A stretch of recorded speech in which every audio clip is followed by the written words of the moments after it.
शिक्षक भरतीच्या मुद्द्यावरून आक्रमक तरुणांनी मंत्रालयात आंदोलन केलंय। विविध मागण्यांसाठी शिक्षक भरतीचे उमेदवार मंत्रालयात दाखल झाले। मागण्या मान्य झाल्या नाही तर आत्मदहनाचा इशाराही त्यांनी दिलाय।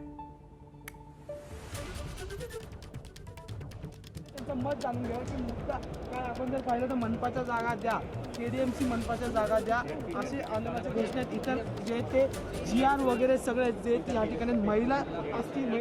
शिक्षक भरतीसाठी उतरलेल्या उमेदवारांकडून आज मंत्रालयात आंदोलन करण्यात आलेले आहे। नेमकं हे आंदोलन का करण्यात आलेले आहे, याचे मुद्दे काय नाही, आपण जर पाहिलं तर अनेक जे उमेदवार आहेत ते या ठिकाणी मंत्रालयाच्या प्रांगणात आलेले आपल्याला पाहायला मिळतात। नुकतीच घोषणाबाजी सुद्धा त्यांनी या ठिकाणी केलेली आहे। त्यांचं मत जाणून घेऊया की मुद्दा काय। आपण जर पाहिलं तर मनपाच्या जागा द्या, केडीएमसी मनपाच्या जागा द्या असे आंदोलनाच्या घोषणेत इतर जे ते जीआर वगैरे सगळे जे ते या ठिकाणी महिला असतील, महिला उमेदवार असतील, पुरुष उमेदवार असतील, सगळेच या ठिकाणी आपण बोलणार आहोत। काय नेमकं प्रकरण, काय मुद्द्यावर तुम्ही आंदोलन केले? या 2022 मध्ये तत्कालीन शिक्षण मंत्र्यांनी 50,000 पदभरतीचं आश्वासन दिलं होतं, परंतु 21,600 पदांची जाहिरात घोषित केली।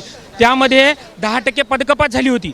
त्यातील त्या 10% आणि रिक्त अपात्र गैरहजर ह्या जागा आम्ही हक्कास म्हणून संविधानिक मार्गाने मागील 6 आंदोलन 1 वर्षापासून लढतोय। सर्व भरती प्रक्रियेमध्ये, सर्व विभागाच्या भरती प्रक्रियेमध्ये वेटिंग लिस्ट असते आणि ती शिक्षक भरतीमध्ये नाही। हे आशिया खंडातला पहिला प्रकार आहे। म्हणून मुख्यमंत्री महोदयांना या माध्यमातून, तुमच्या प्रसार माध्यमांच्या माध्यमातून सांगतोय, ही आज जी शेकडो मुलं या मंत्रालयात आली ही उद्विग्नता आहे।